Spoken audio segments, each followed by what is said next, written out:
こんにちは、京子です。今日は夏にやりたいひまわりネイルの作り方を紹介します。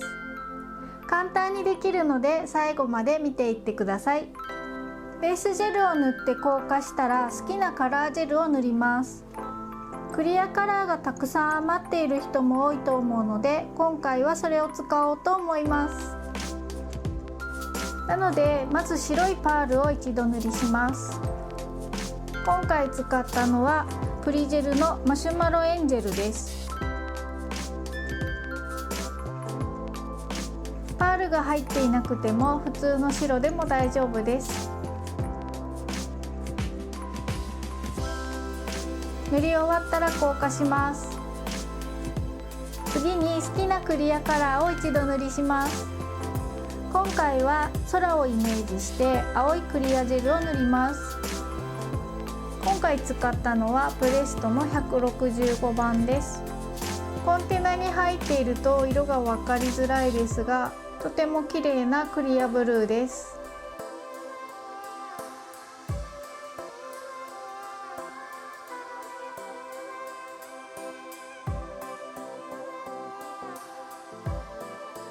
塗り終わったら硬化します。次にひまわりの花を描きます。黄色いジェルは色が出にくいので、まず白で下書きをします。今回使うジェルはアゲハジェルのクリームアートジェルホワイトです。ほとんどレベリングがしないホイップクリームのようなジェルです。使うブラシは描きやすいものでいいですが、映像のようなラウンドブラシが描きやすいです。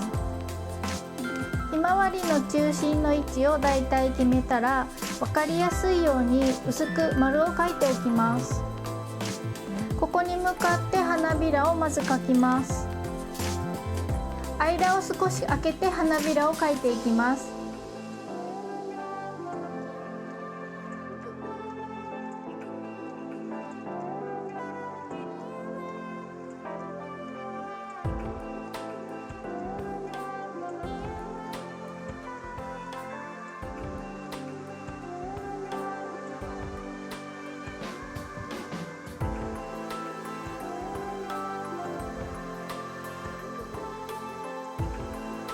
描き終わったら硬化します。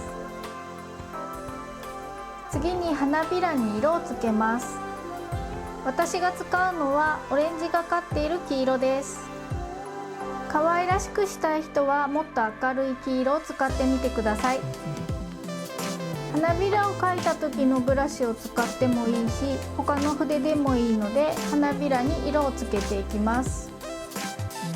花びらの横ははみ出ても大丈夫ですが、花びらの先端の方はなるべくはみ出さないようにちょっと気をつけて塗ります。塗り終わったら硬化します。もう一度白で隙間を埋めるように花びらを描きます。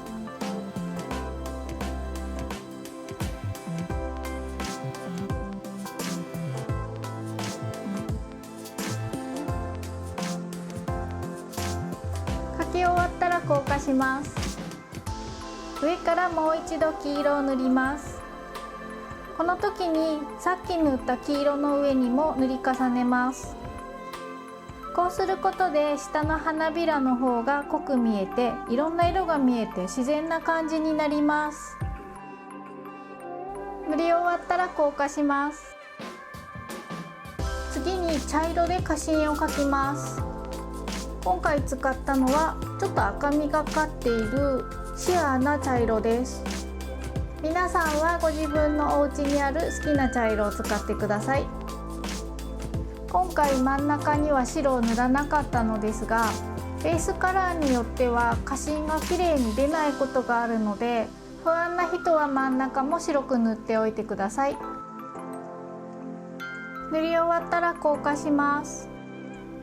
次に花芯の周りに少し影をつけます。面倒な人はスキップしても大丈夫です。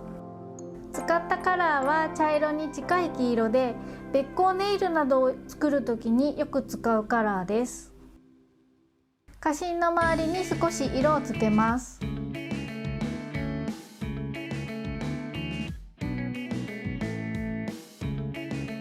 塗り終わったら硬化します。トップジェルを塗って仕上げます。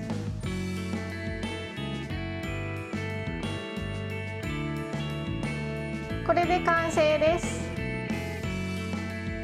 手にのせるとこんな感じです。5本組のデザインも作ってみました。大きな花なので真ん中に描きがちですが、どの指も真ん中にあると少しやぼったく見えてしまうので、中心を少しずらしてみてください。それだけでバランスよく見えます。いかがでしたか？仕上がりは複雑に見えますが、とても簡単にできるのでぜひやってみてください。この動画が役に立ったら高評価とチャンネル登録もよろしくお願いします。それではまた次回の動画でお会いしましょう。